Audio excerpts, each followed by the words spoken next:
Bajan strong and pump it. Pump it up, pump it. Pump it up, pump it. Pump it up, pump it. 'Cause we got the team not winning. Every single body winning. Energy and vibes winning. Winning, winning. Yeah. Because, my friends, we are Bajan strong. Hello there. Thank you for joining us. This is Bajan Strong, a program presented by the Barbados Labour Party to consider all of the issues facing Barbados during this election. We want to encourage you to get out there and vote. And of course, we want you to vote for the Barbados Labour Party, but we want you to do so based on our red record, the red record from A to Z, which is our promises and performance document. It shows all the things that we have done as a government, despite the many challenges that we face: COVID, ashfall, Beryl, Elsa, war, the closure of the the difficulties getting through the Panama Canal, all of that. We have delivered as a government. And we want to rest on that record. But we're also going to be bringing to you, in our very next episode, the Barbados Labour Party Manifesto and looking at that. Now, to have these conversations, you're not just going to be talking to a Barbados Labour Party veteran or stalwart. We are going to be bringing into this studio young people, analysts, professionals who are able to give independent opinions on the issues of the day, the political issues of the day. Tahir Bulbulia is going to be joining me in studio this evening. He is going to interview Tyra Trotman, who is one of the candidates for the Barbados Labour Party. She came over from the Democratic Labour Party, and this issue of people joining parties and whether or not the BLP should have taken some of the Democratic Labour Party former candidates or members. Well, we are a mass-based political organisation. We don't tell people, no, you have something to offer the party, and more important, something to offer the country, then we're happy to have you. Bajan Strong is going to present the issues, and you are going to be able to judge for yourself. I did say that we were going to have professionals. And so it is my honor this evening to have in studio Dr. Christina Hines, who is no stranger to the Barbadian public. She is a political scientist. She is an expert in her field, and equally expert in his knowledge and skills is Peter Wickham, who is a political scientist and political consultant. Please welcome. Thank you for coming. Thanks for having me. We hope that we're going to have robust discussions in these programs and that you will look to us as a place where you can get information on which you can rely. So let's start our conversation. Thank you for being here in studio. The bell has rung.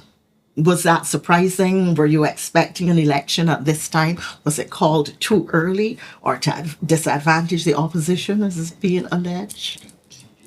I was expecting an election. It was called earlier than was due. Some people perhaps did not expect it, but I would also say that other parties know our system, so they also should know that they need to be prepared in the event that an election is called early. And from surveying what was happening in Barbados, it looked as if there was a level of readiness across other political parties. The Democratic Labour Party had named its candidates. And we also saw some of these new parties indicating that they had some candidates that they intended to run, or at least that they intended to run, even if they didn't know the candidates. Yeah, well, no, I wasn't surprised. I expected an early election. I'm more of a traditionalist in that I like a 5-year election cycle. Mm-hmm. I'm also a big fan of fixed dates. Mm-hmm. Having said that, however, I appreciate that the Prime Minister has the option to call it early. And the fact is that over the years, Prime Ministers have not called elections early, in generally speaking. But in this instance, Prime Minister Motley has demonstrated that it works, and it works to the advantage of the Barbados Labour Party. It's been done in St. Lucia just recently. It was done in Dominica. And in instances where it has been done, it seems to have been paying dividends. And in a situation where the opposition has good reason to believe an election is coming, they also have good reason to be prepared, as you were saying. So while I don't think it was a surprise, but it certainly was early, and we are where we are. But I thought that certainly 3 or 4 months out, it was pretty clear this is the direction that we were going. My only surprise was that I thought that the Prime Minister would have called it on Arabara Day. The fact that it was called on the Saturday, or Parliament was dissolved on the Monday, but the announcement was made on the Saturday, was a bit of a surprise. I thought she may have waited until the Wednesday. Okay, so you've mentioned both parties, and you've mentioned the leader of the Barbados Labour Party. Is leadership going to be a major issue in this campaign? I mean, have we moved to presidential style elections where the personality, the charisma, the strength of the leader has implications for the outcome of the election, or isn't leadership going to matter significantly? Peter, we'll start with you. Yeah, I mean, it's clearly going to be a leadership election. I think that we have evolved in terms of electoral Wonka City focus over the years, and the leadership thing has been something which has increased in popularity, not only in Barbados, across the region, where people look to leadership to determine what they're going to do as far as elections are concerned. And I think that the contrast was interesting because in Barbados, we went through a period of time where one could say leadership left much to be desired. We had what I was told was a different style of governance in which cabinet members were being given free rein to do what they had to do. The leader was taking a kind of a back seat. So we had an opportunity to see how that works. I don't get the impression that people thought it worked very well. So now you have a leader who is very much more engaged than before. And I think that it is consistent with what you're seeing regionally and internationally, where things are very leader focused. George Bell always used to tell me in politics that the prime minister has replaced the king. And, the idea of that, when the king went, it wasn't that people didn't want to be led. It was that they wanted to elect the leader. And ultimately, that's what we have come to. So I think that this is definitely the case. I think this election definitely does present leadership options that are very, very clear. You have on the one hand a leader who was elected, and then on the other hand you have a leader who assumed the position through a slightly more convoluted arrangement. And then you have other parties that have leaders that were elected in their own group, which will be interesting. But there's no question to me that it is a focus, it's a concern. And the other point is that I think it's clearly clear that Prime Minister Mali has an advantage for those reasons. As I said, she was elected, she's known to the public, she's been through a process, and she stands against Ralph Thorne, who would have been elected on her ticket and then has now seeks the endorsement of the DLP hopeful as their leader. Dr. Hines. I was enjoying what Peter was saying so much that I kind of got carried away and forgot the line of questioning. If leadership matters, of course leadership matters. I think in any organization, people do look to the leader. And I think that in Barbados, people look at leadership as well. There are some people who may find themselves in a difficult position because they may also want to consider what is happening at the level of their constituency. And there are people that may feel conflicted as to how is it they're going to vote. Are they voting on the individuals in their constituency? Are they voting on their community? Or are they looking at a kind of macro picture? Who do we want to lead the country and carry it forward? And I think it is difficult for some people really to decide because of this. There are some people, you have a set of candidates in front of you, and there are people who may be conflicted. They might see their friend now running for some other party, Friends of Democracy, Democratic Labour Party, and they may have some questions to ask themselves. Am I going to support this person because I like them, I know them, they're a community person, they come from out here and they've always done work in the area? Or are they going to vote for leadership? Sometimes the two things line up, but they do not always line up. And then people have to work out for themselves, how am I going to vote? Am I going to vote?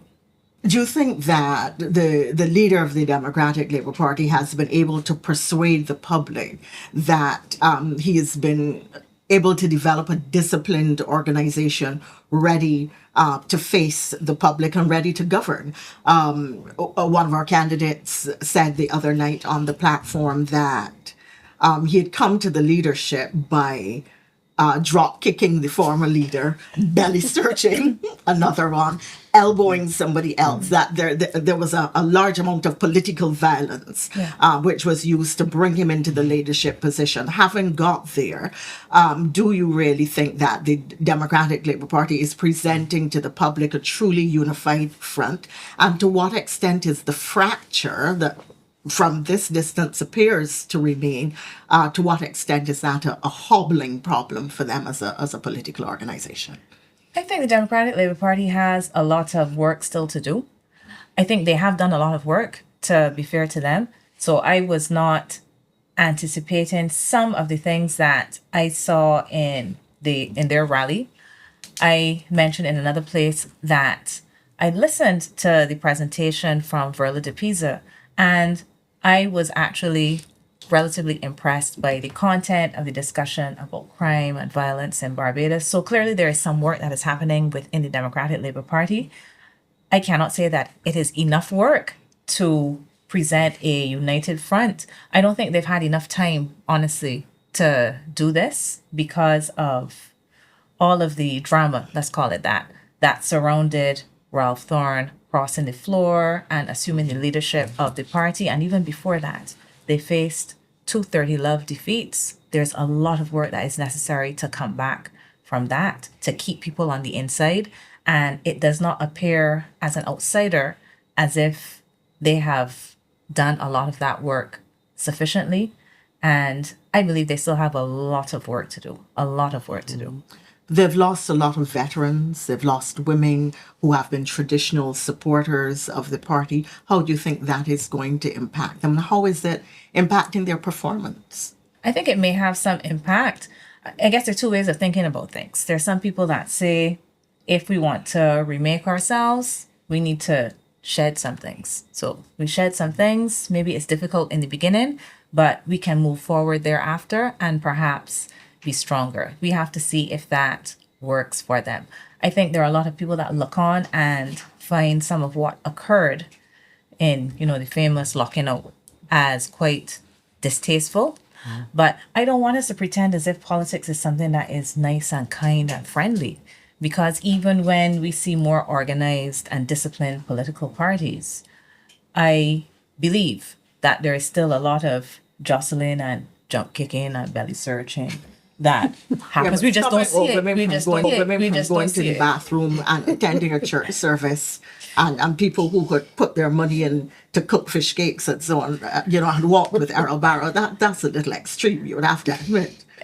Let's put it that way. But Very gentle. I think that there is a lot That's of a nice look at me. I am Very gentle. because I am trying to be fair, and I say that I'm trying to. that got locked out. I'm the Democratic gonna help, Party don't worry. because there is a lot of this that happens in politics, and we would be fooling ourselves if we want to believe that political parties are happy families, that they hold hands together and everybody is similarly minded.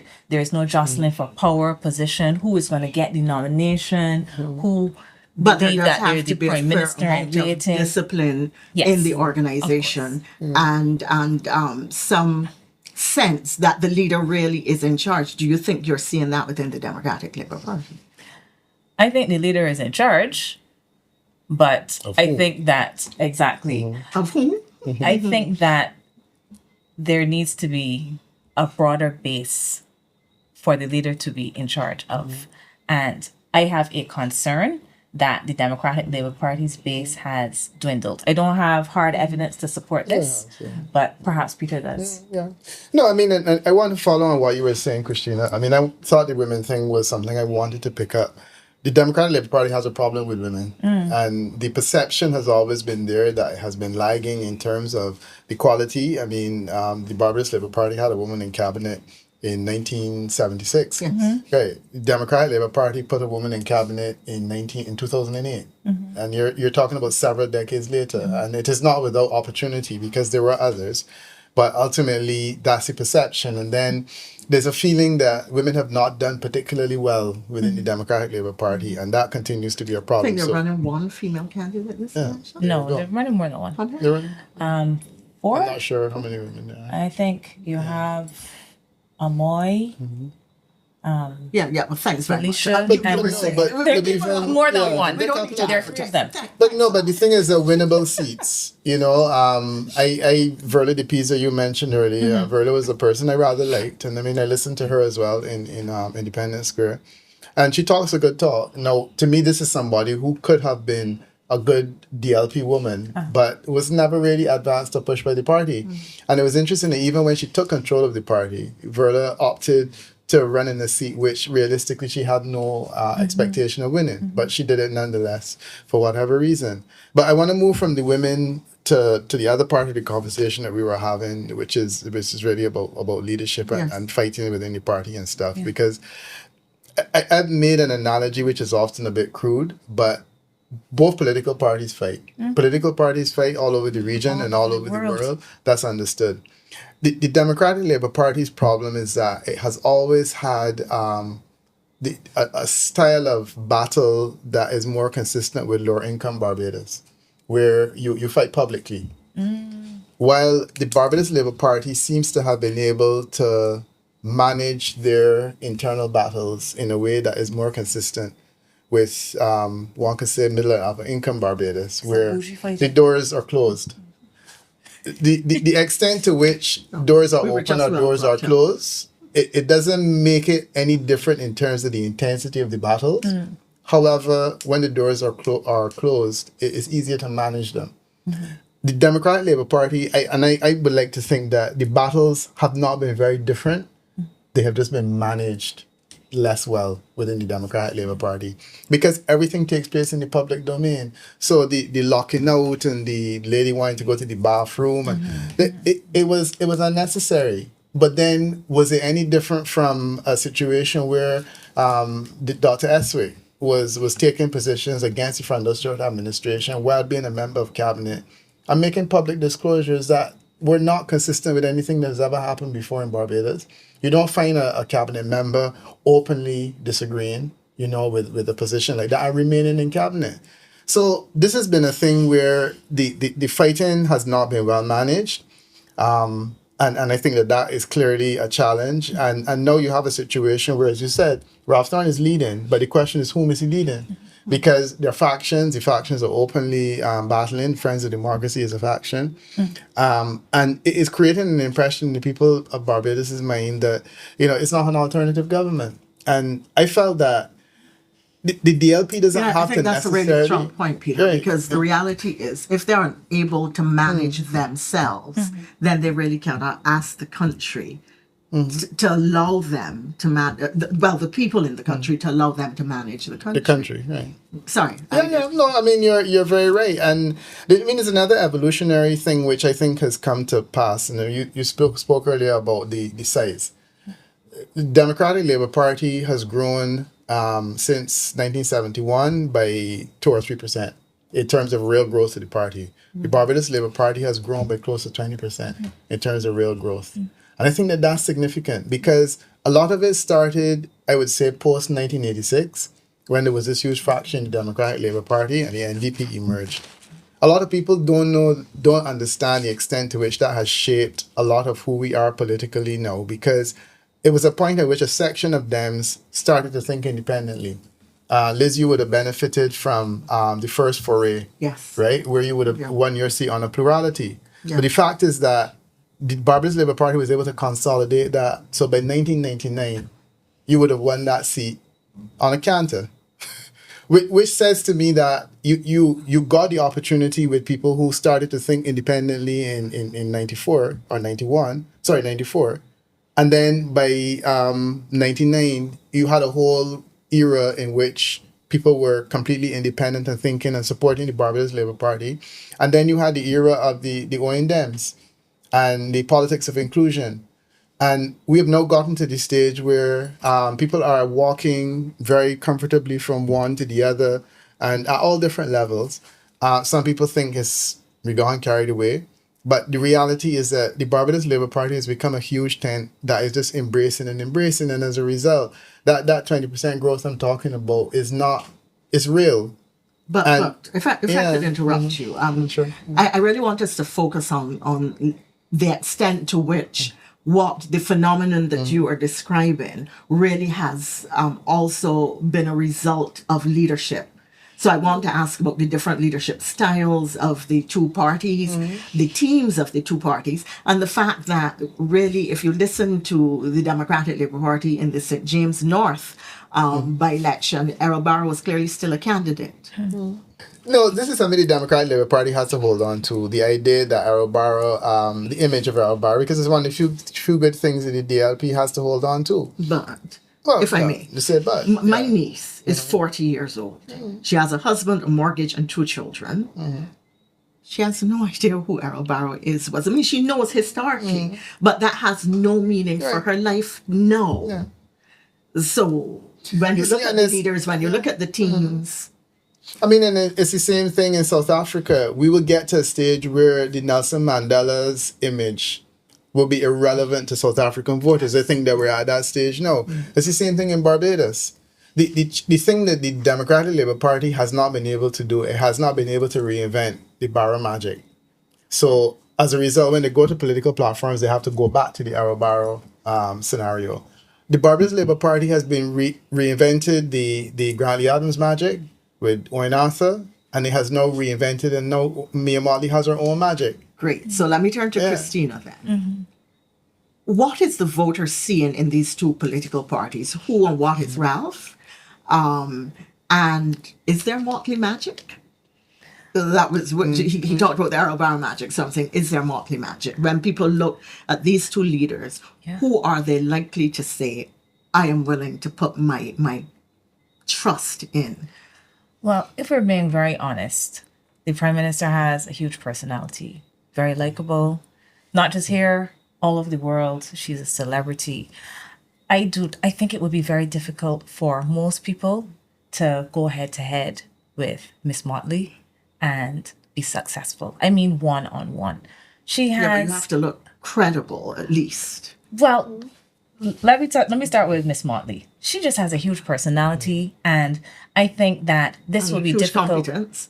And all of this is difficult for most people to deal with. So I would put that even if they had a very good leader, I think that being up against Miss Motley was always going to be a challenge for anyone. And then they have the difficulty of not necessarily having someone who is the most energetic. And I think that to replenish this base, you need some of that. You need to excite the public. You can't show competence yet because there's nothing really to do. But you need to excite the public. And I do not think that we have the that. public when he tells, I can starve you. Well, I'm not even talking about that. Entertain the I public. think in general. If we look at... No, it's a serious question because if there's a level of spite in that is deeply frightening. That a person is prepared to straddle, to use a Bajan expression. I think that you're sitting, making a and bit then much ado he about nothing turns here. and Come on. starts to attack Cynthia Ford. I mean, Come on. I think we're making a big deal over nothing here. I think the bigger thing But it is... says a lot about the style of leadership because when people attack Prime Minister Motley, to her credit, she becomes super gracious. I mean, and you can think of all the attacks that she's had from numerous people, starting with former Prime Minister Arthur, and her response is statesperson-like and mature. You would not expect... Totally unbiased, right? Totally. you got the impression that I had some kind of... There have been some typical phrases over the years, and this starving thing is one of them. And there was a Barbados Labour Party MP years ago who said he would starve people as well. And then there was a famous one where Sandy first said he could like it or lump it. All of these catchphrases... David Thompson said the fatted calf was for people who supported there you him. go. So all of these catchphrases are interesting, but as you said, Christina, context is everything. And unfortunately, in the course of a political campaign, context becomes irrelevant because these things take on a life of their own. And I think that this is just the most recent incarnation of that comment that our perspective that you talked about. Yeah, and for There me, is that's no not even the most food in important thing. studio. So we get starved. This Right? is- We get starved. This is the end of part one. Alright. We're going to take a break. I think we're going to go to commercial breaks, BLP commercial break, and then we're going to come back with further discussion. See you in a few minutes. People, represent with your hand in the air. Well, Mildred, how you doing? I just here holding on in the name of the Lord. What about you? Are you alright? I hear that I got nasty vicious rumor going around talking about how you plan to vote DLP. That's true. Why tell you to red already? Not me. I voted DLP. Mildred, with them already? You only saying so because you was a B? Don't have my word for it. Don't ever say himself. People will ask the question, well, why is it that the Democratic Party don't seem ready? Maybe that's what it is that they end up. The successful failure. And that's straight from Donville mouth. And he will know what he talking about. When it comes to successfully failing, you can't beat the DLP. How do you think they get 30 left twice? That's what you call. The successful failure. How do you think they ran the Barbados economy down the drain?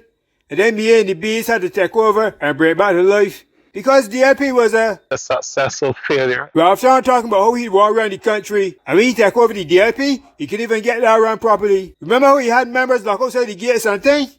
He take over was another... Successful failure. I know you see how PM is a respected leader, not only in the Caribbean, but internationally.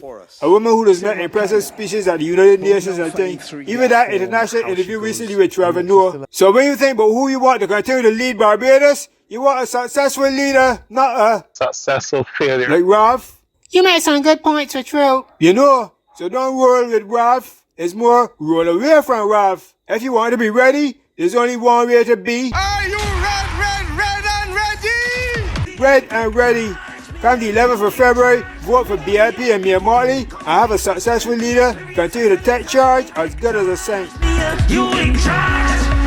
I feel all the war lost start. Cause inflation licking me up. But be just strong all the rebuild time. My member be breaking it. Why? Come be his family, me is afraid. You see my action, I get it again. So, as you are aware, the Barbados Labour Party launched its red record. Now, since the 1970s, the Barbados Labour Party governments, successive Labour Party governments, have put out a document which used to be called Promises and Performance. And the tagline was, the promises we make, we perform. This document is, we did it last election as well, when the manifesto was a flip document. And on one side, you had the things that had been accomplished. And on the other side, you had the manifesto commitments. We're breaking it up this time. I'm producing really a user-friendly, very easy to carry around reference notebook. And it deals with all of the issues in a simple alphabetical way. The red record, A to Z, it is online. You'll see the link on your screen. But what is interesting about it is that it really deals with all the issues. Home ownership, homelessness, health, the hot button issues like QEH. It deals with issues like roads, crime, tax, debt, cost of living. So the BLP has not sought to duck the issues that people might consider difficult. And in fact, you would be amazed when you see it.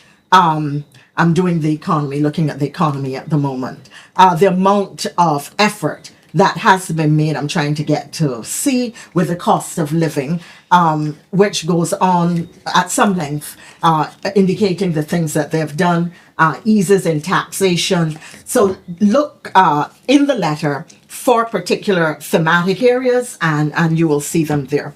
Good idea, bad idea to produce a document. I know that you've not had an opportunity to read it, and we want to have a further discussion on voter apathy, but good idea, bad idea. Well, I mean, I can probably lead in this instance because I've always been impressed by the fact that you do a promises and performance document. I think the first time I saw it would have been in 1976. No, 1970, 81. 1981. Yeah. And I thought it was novel. I didn't know a lot about politics then. And it's interesting that over the years, I've done elections in several islands, and I've not really seen this type of approach before, where you come and you report by way of producing a document. So I certainly would commend the BLP for having produced a document The challenge is always that manifestos are never really specific anyhow. So writing a report on a manifesto achievement is sometimes probably an easier task than one may think. And you would think for that reason that more political parties ought to do it. But they don't. And I certainly commend you guys for having produced, especially something as reader friendly as this one,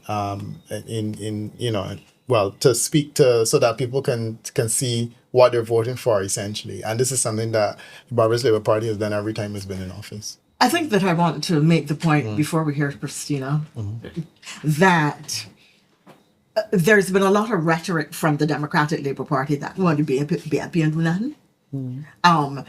And you're hearing, I don't know what to do, well, then do nothing for me. And I think that, it was Alan Greenspan who said that a government can do so much so quickly that people start to take it for granted and not realize the kind of effort that it has taken to get them there. And this red record is useful in the context that there are things that you may have forgotten, that you may not even have been aware have been done, so that when you pull the manifesto, the old manifesto, the 2022 and 2018 manifestos, which are available online, and the budget speeches, and the throne speeches, and you do the comparative analysis, the comparison, then you can see that the government really has made a significant effort in the face of tremendous difficulty, national and regional and global. And I think, totally unbiased, of course, that they must be highly commended for treating their manifesto like a covenant with the people and being willing to come back and report on it and on the difficult issues, or what people would consider the more difficult of the issues. But Christine, I'm dying to hear you. Are you? Well, I think it is very creative. Let me put it that way. I was very curious to see what was going to be under Z, because I was trying to figure out what in Barbados happened with a Z. And Zen, that is one. Zen, a sense of peace as well as zone. So I think it's very creative, and definitely you should be given that. My first impression when I saw this was my mind went to Mao Zedong's China and the Red Book, propaganda document. And that is my first impression. I don't know if other people had a similar first impression. I don't, Christina. No, until you said it. I didn't think about it. Well, when you said it, I am a student of politics. So that is one of the things that came to my mind immediately on seeing it. But honestly, looking at it, it is quite clever. And as I looked through the letters, it did make me giggle. Not because anything in it was bad, but it certainly was creative to find ways to attach things to each of the letters. I will have to look at it a bit more in depth, but we know that to discuss it next time. You know that we have politicians love to write lovely poetic things, but when it gets down to the nitty gritty, I'm not convinced that even as reader friendly as this is, a lot of people are going to say, well, look, in the book they got energy and energy security. I think a lot of people are really, really concerned with the bread and butter issues. And for several, whether it is this record, the manifesto, or whatever else the other parties put out, I am not certain that these things are very convincing to many. So let's look at debt, for instance, which has been an issue. And under debt, in the record, the Barbados Labour Party says, look, when we came to government, debt was 178.9% of GDP. It is now 99% of GDP. When we came to government, you were paying 68 cents out of every dollar to repay debt. You're now paying 30. So I agree with you that there is a broad picture in relation to how issues affect me at the personal level, me the voter. At the personal level, do I like the candidate in my area? Don't I like the candidate in my area? Do I like a politician who will say, talk for 3 hours just to strand people out so they can't get to lunch, for instance? Those are issues that people are going to have to determine. Did I like the fact that stalwarts were locked out in the sun and the rain and made to feel like nobody, and that other people were forced out of the Democratic Labour Party. But I think that Barbadians who are very educated, extremely well informed, highly critical and analytical from the rum shop to the church to wherever you go, are going to take this up, look through it, and say, well, them people really do some work, yeah. I didn't realize that the words are hard. I wish I could be as optimistic as you are. It may not ultimately be the final determinant in how they vote. Yeah. But I think that people will take it up and look at it to see, and they may see something that impresses them that they had forgotten, that they didn't know. Some benefit that they are getting, like the fact that when we came to government, you paid full land tax or land tax on the full value of your property. Now you don't pay tax on the first $350,000 in value. So lots of Bajans pay no land tax anymore. And from this year, you don't pay tax on the first $400,000 in value. So I think that people will say, well, I think I am better off under the Barbados Labour Party because there's no sewage on the Christchurch roads anymore. And I can see some of the things that they have done, even though I wasn't aware of it. But y'all want to talk. Next time. I'm supporting Christina on this one because I did a survey some years ago and asked people if they read the manifesto for either party. I think we probably found like 20% of people out of a population actually read a manifesto, and I didn't ask them if they could tell me anything in it because that would have been a different conversation. So a lot of people are impressed with these documents and they said it's good to have the record. I think it's excellent that it's done.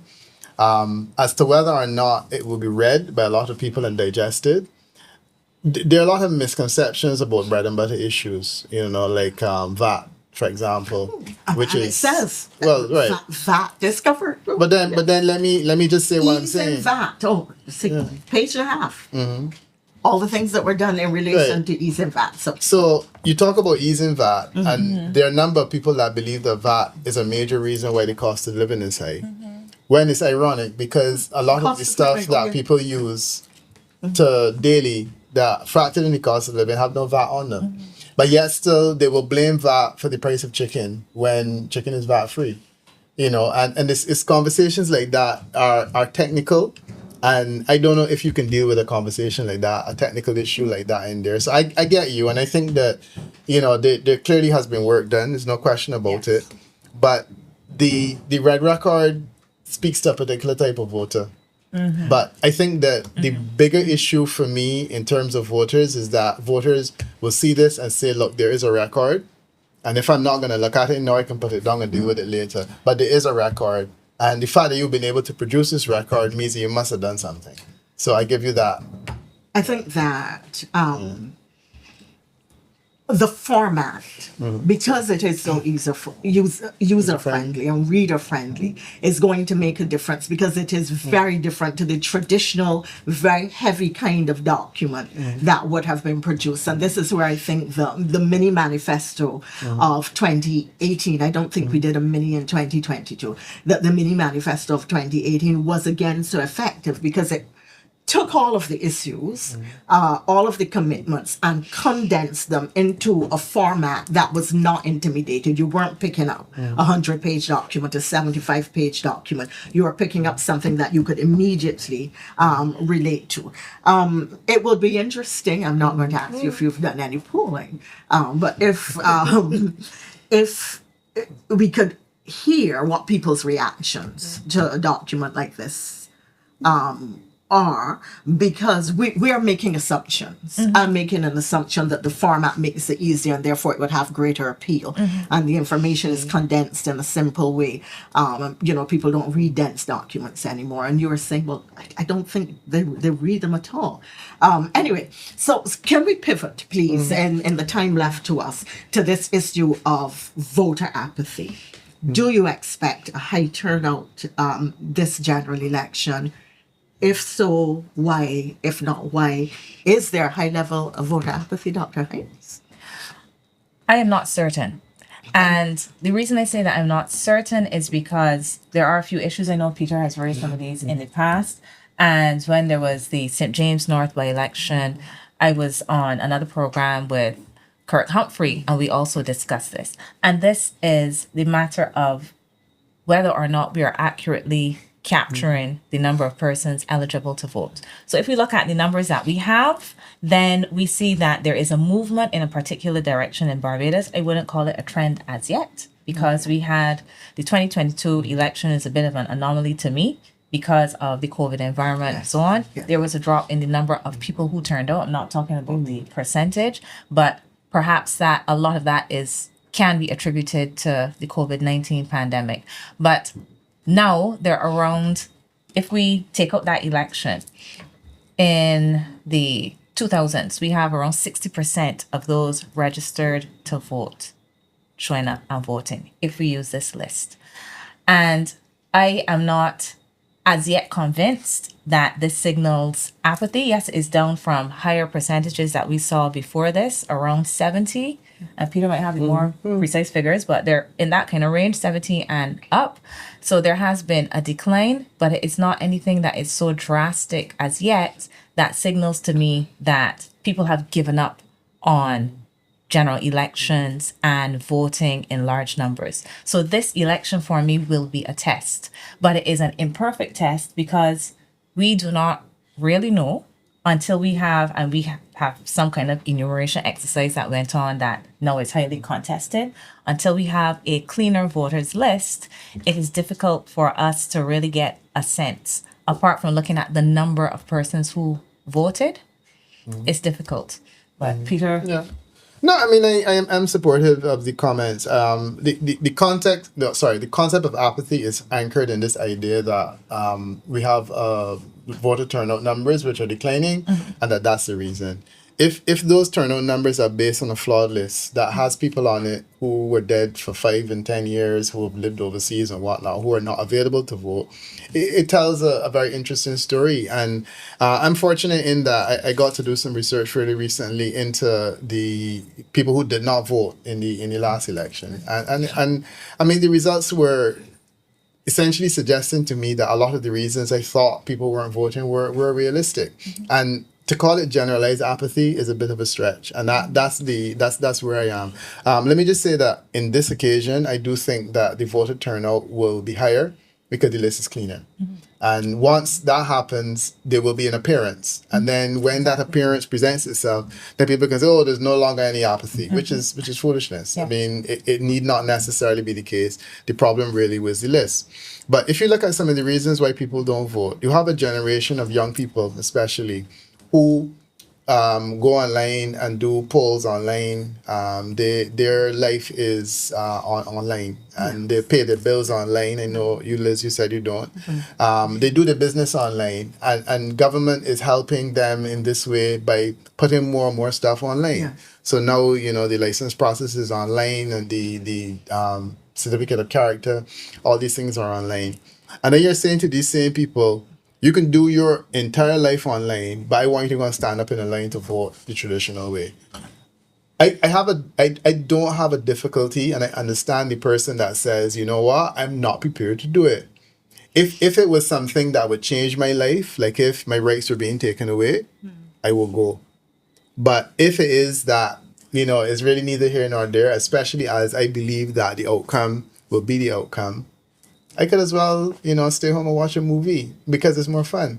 And I think that is it. We assume that it is inappropriate for a young person to say that, and we chastise young people for saying, I'm not interested in voting.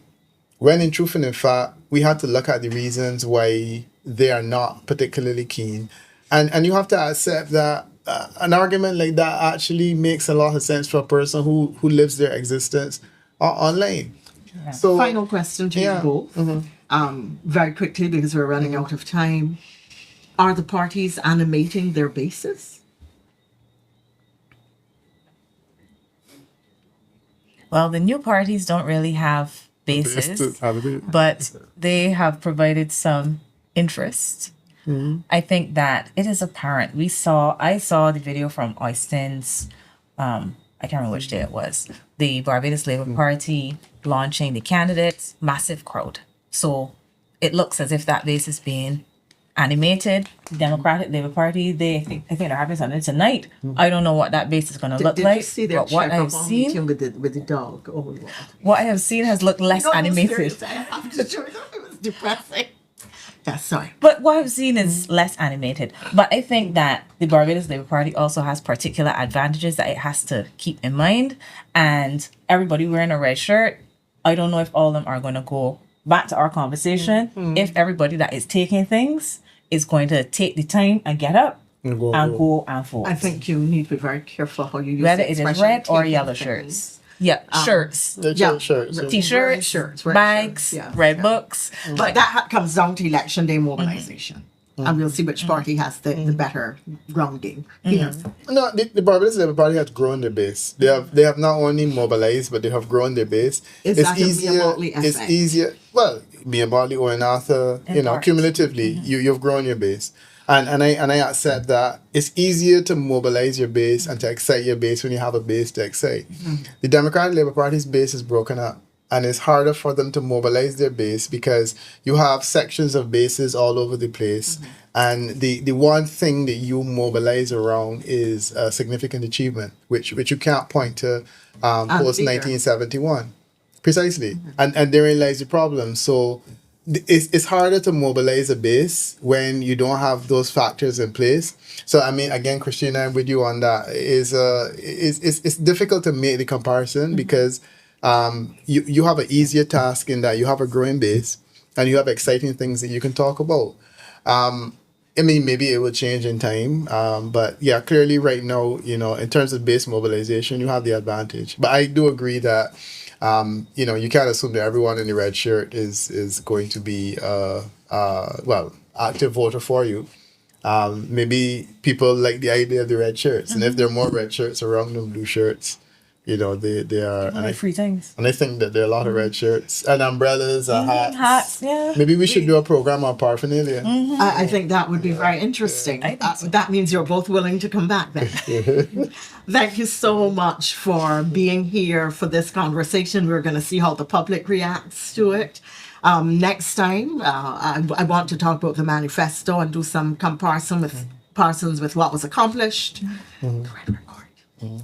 Okay. Yeah, our favorite book, Christina. And then look at what the party is saying that it's offering. I think that should be an interesting discussion. Manifestos, for those who read them, really do catalyze a lot of interest. And generally, I think that even though people may not read them in their entirety, they do look out to determine what is in this for me. And then they judge whether the party has the capacity to deliver it or not. And you made the point earlier that a party that is fractured and can't manage itself can't deliver at the country's level. No. That was Peter, that wasn't me. So, thank you both. Thank you for being with us.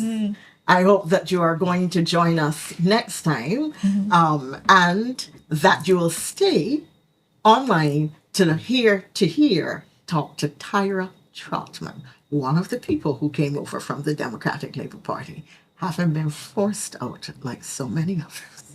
Thank you. See you next time. Labour people, represent with your hand in the air.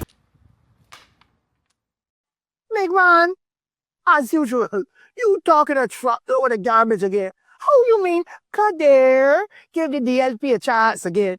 You feel that this like may play cricket for the past and a man bat every day they say, Kader, get somebody else a chance about. My man, this is serious things. You feel again?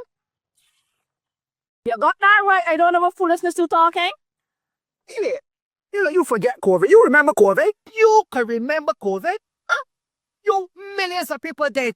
Economies enough get destroyed. Huh? Tell me, who you would have preferred to bring you through COVID? Huh? The DLP or Mia and she team? Huh? Tell me, are you listening?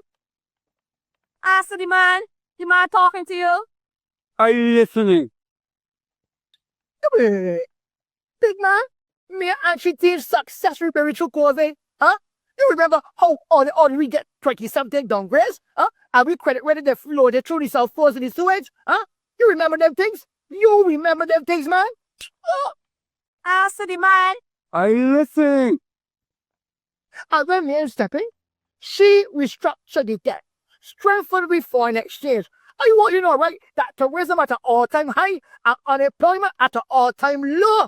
Civil service getting increased in pay, minimum wage get increased. I know investors now invested in businesses in Barbados and people now letting me money again. Are you saying, Qatar, give it the LP another chance again? You got to be mad or something. And don't forget when Hurricane Barrel come, it destroyed all over 200 fishing boats. And what me like the team can do, give the fishermen money to repair them boats, You mad here. Not only that, you know the sell fish too. I went all the way to the market and had the fish to sell because the boats are mash up. Me and make sure we have money to pay the bills, yes. Buy food. I send cool children. That is leadership. Telling me? I just come here talking about there. Give the DLP another chance again. My man, this is a time for the experiment. This is a time to give nobody the keys to the mercenary to come and mash it up. We need a strong voice on the international scene to represent Barbados. We need strong leadership in this country. You understand what I'm telling you? And you talking about, God there, give the DLP another chance again? But you got to be mad and ignorant. Oh, really dominoes, yeah. I agree, pass. You pass? Another sex love. At least I get your love, though. With pride in challenging times, when we come together, the country smiles 'cause we are for you, me, we, and the BLB party.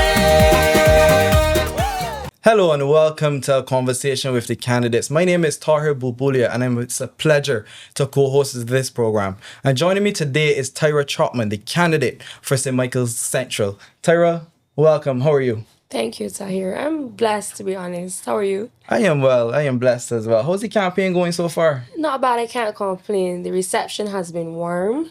You know, obviously it's a lot of hard work, but this is the job we signed up for. So I'm excited to see the road ahead, and we're just taking it one step at a time. That's brilliant. So before we go deeper into politics, paint that picture. Young Tyra. Who was that young girl? Where did you go to school? What was it all about growing up in Barbados?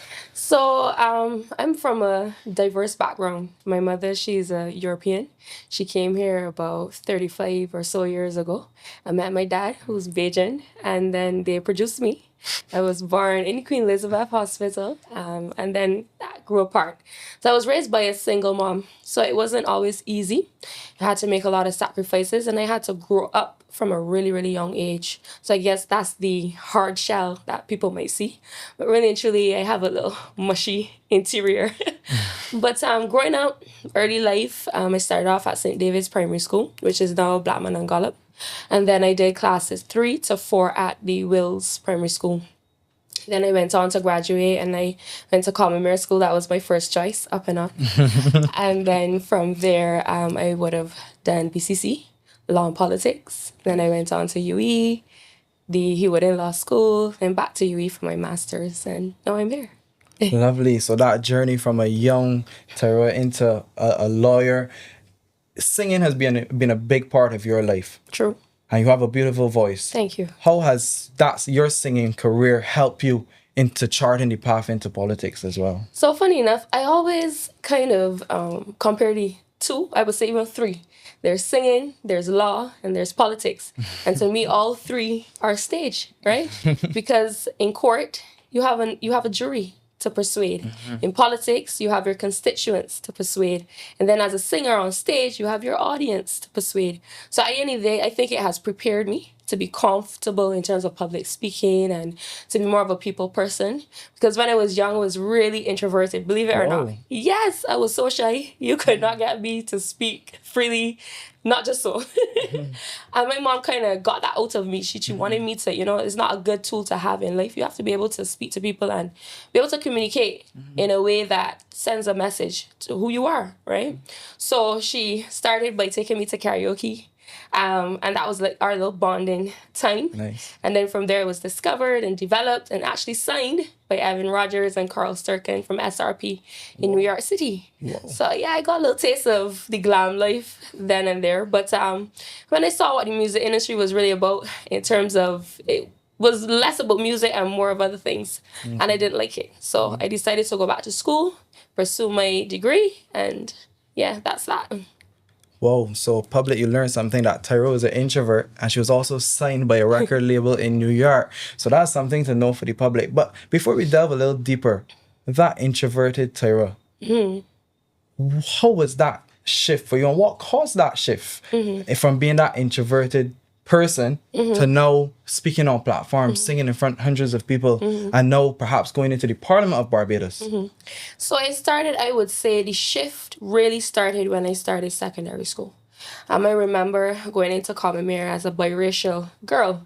You know, you're not fully black, you're not fully white. You're the right woman? Well, as a right woman. Oh, you don't try to switch? No, I don't try to switch. So it was hard to fit in. I kind of always stood out.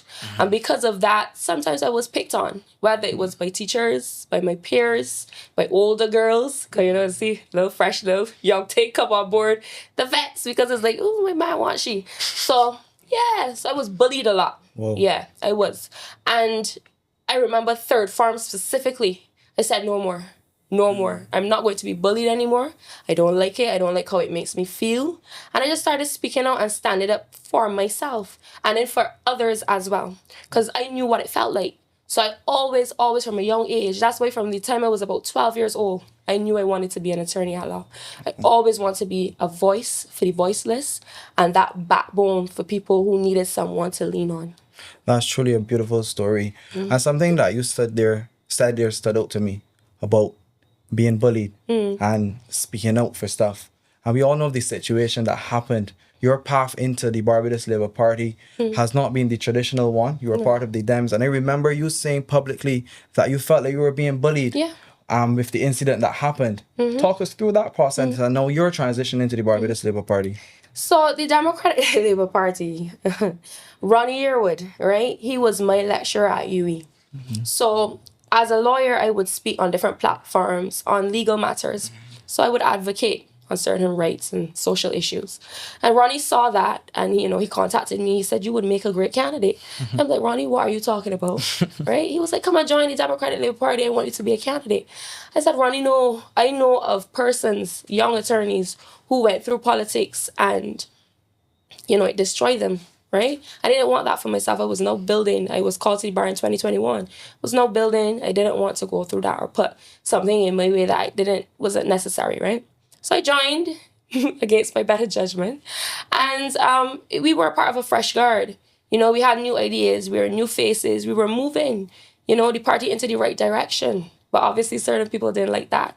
So they would put certain things in place where, you know, it's like bare obstacles, you know, and every time you took a step forward is like you were taking 10 steps back. And it started to get really frustrating. But we stayed and we continued to fight the good fight for the benefit of the people of Barbados, right? Because at the end of the day, I believe that there should be an opposition. There should be. But a strong opposition. Not just an opposition because you want an opposition, but a reliable, trustworthy, dependable opposition. And that's what we wanted to give the people of Barbados.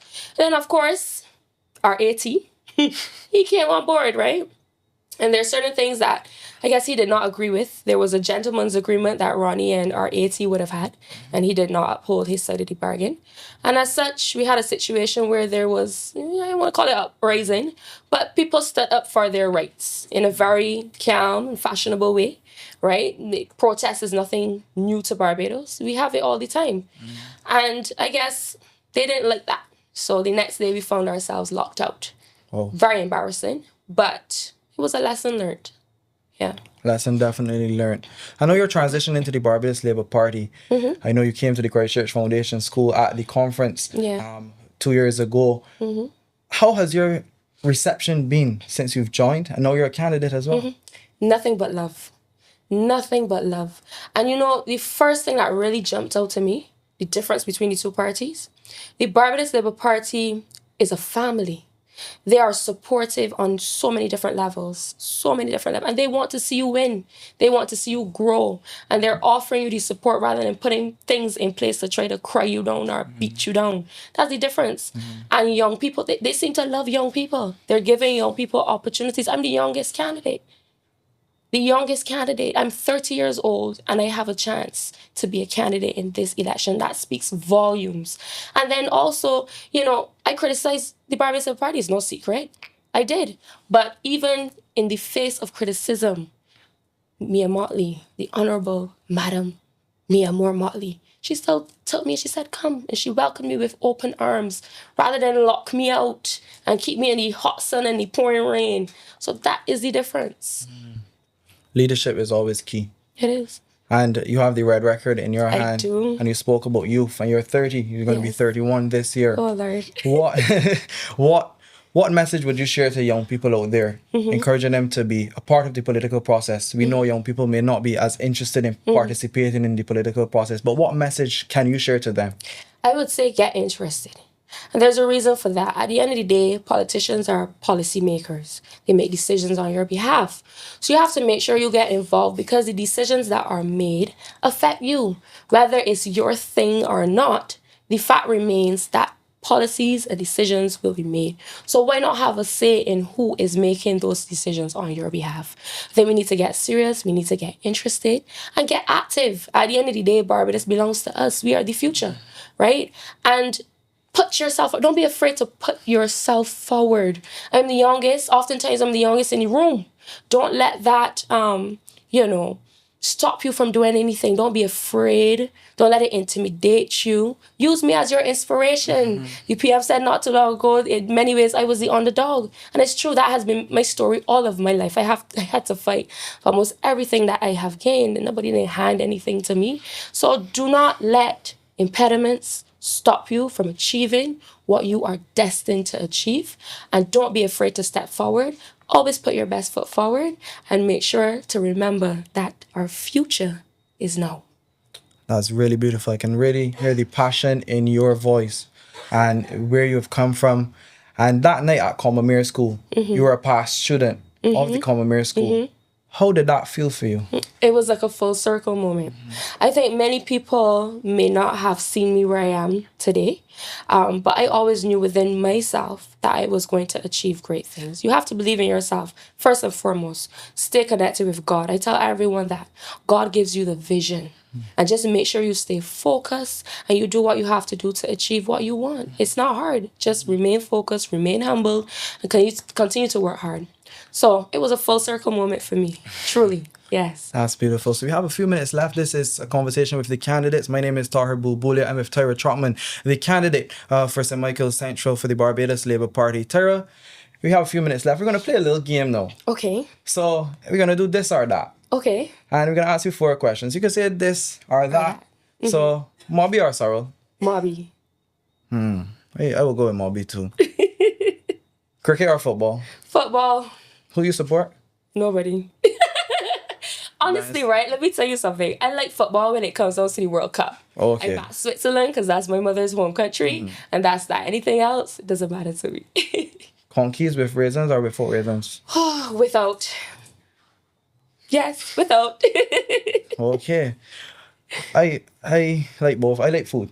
So we go pie and chicken or rice and peas and chicken. Pie and chicken. Yeah. Yeah. I be on that one for sure. Yeah. Oysters or champers? Oysters. That's Oysters. right. Yeah. Yeah. Pats. Yeah. Yeah, big up Pats for sure. For sure. So thank you. So now you get to know a little bit more about Tyra. So Tyra, give us some of the strategies that you have for your constituency. You're more than likely going to be the representative in Parliament. What are some of those strategies that you have? Yeah, so for me, it's just keeping it real. Keeping it real, managing expectations, keeping it humble, being there, continuing to show up, to listen, to talk with the people. And I've been doing that. And because of that, I have the Hold Firm initiative, but spelled FERM. And you will hear more about it on a later date. But just know I do have a plan and a vision, which was entirely shaped by the people themselves. And that's really beautiful. So I look forward to hearing about those plans, and I'm sure you're going to share them with your constituents and with the wider Barbados and the Red Record. The Red Record. Speak to the red record. What? Listen, when I first got this document, right, I saw 130 something pages. I said, man, no. It took me back to law school. But I must say, honestly, this is a brilliant idea. Brilliant. I love the fact that we've set it out A to Z. Because at the end of the day, I think, and the Barbados Labour Party always says, we're not boastful. Right? We don't like to talk about the things that we've done, but you need to. Because at the end of the day, there are voices out there that are saying otherwise. So in order to fact check, we have to bring the evidence. And I think this is a really cute and fun way in doing that. So you can get your red book at any of your constituency offices, the Barbados Labour Party as well, headquarters, or you can go online to the blp.org.bb. The link is right below, and you can click the link and you can check it out online. So we have the physical copy and the online copy for all of you. So Tyra, we're coming to the end of the interview. It's been a lovely interview. I've got to learn so much about you, Tyra, as a child coming from St. David's, going to the Commonwealth School, your singing career. I got to learn that you got a big record in who knows, you could have been the next Rihanna. Who knows? But now you're on your journey to Parliament. Any final parting words before we close? Yes. Make sure to come out on February 11th. Do not miss it. Get out, place your vote. It's your right. Persons have fought so long for you to have that right, so utilize it. And remember, vote for your girl, Tyra. Together with Tyra. That's beautiful. So ladies and gentlemen, it's a pleasure to be your host, and you heard it all from Tyra Trotman, the candidate for the Barbados Labour Party in St. Michael Central. Labour people, represent with your hand in the air. Welcome back. And I'm joined by Liz Thompson, who had an excellent conversation with Dr. Christina Hines and political analyst Peter Wickham. How was this show for you? Well, it's not how it was for me. It really is going to be, what do Bajans think? We wanted to give alternative political conversation. We wanted to broaden the conversation. We wanted to give people choice. And it will be interesting to see what the reaction is. A little old lady and a nice young man, contrast in generations, Yes. Approaches to politics, a different kind of conversation we want to offer the public. So I hope that this is kind of setting the tone for what people can expect. What did you think? Yeah, I totally agree. I think it's critical we have those intergenerational conversations and where we learn from one another is very important for that. And Tyra, learning about Tyra's journey from little Tyra going to St. David's, Blackman and Gallup, and her journey through Commonwealth School. I'm sure the Commonwealth students out there are proud of her and probably saying up and on now. You can't have you need a firm foundation and everything. I know you're a QC girl and St. Michael's girl, but just her journey, that's where it really stood out for me. And her passion from coming from the Democratic Labour Party and now transitioning into the Barbados Labour Party, that was really what stood out for me. Okay, well, for me, it was the discussion about the red record and the other major issues in this campaign. I'm hoping that you will come to our second episode where we're going to be looking at the Barbados Labour Party manifesto. The election is going to be over in a few days. It was a very short campaign. We want to urge everybody to come out and vote. It is your right. This is an important campaign. I think the issues have been identified, and we very much hope that people will not stay at home, that they will feel motivated to vote. To hear, what do you think? Yeah, absolutely. I think Young people. Yeah, young people especially, would encourage you to come out and vote. Go to the polls, exercise your right to vote. It is very important that you come and exercise that right, and then also use that as the fuel for moving forward as part of engaging in national discourse. We have to really focus on the development of Barbados. Your personal needs and wants may not always be attended to, but it's always about the development of Barbados. And that's what we're going to have in these conversations. How can we further develop Barbados? Hearing from the candidates, hearing from different persons across the society from various sectors. So this is what these conversations are all about. And we really want you to tune into the next episode as well, where we'll be discussing the manifesto, what the plans are for the Barbados Labour Party as they move forward into 2026 and taking Barbados into higher heights. Indeed, but the bell ring. So we have to go until next time, and you have to go vote. So from Tahir and Liz, see you next time. Bajan song and pound, hey.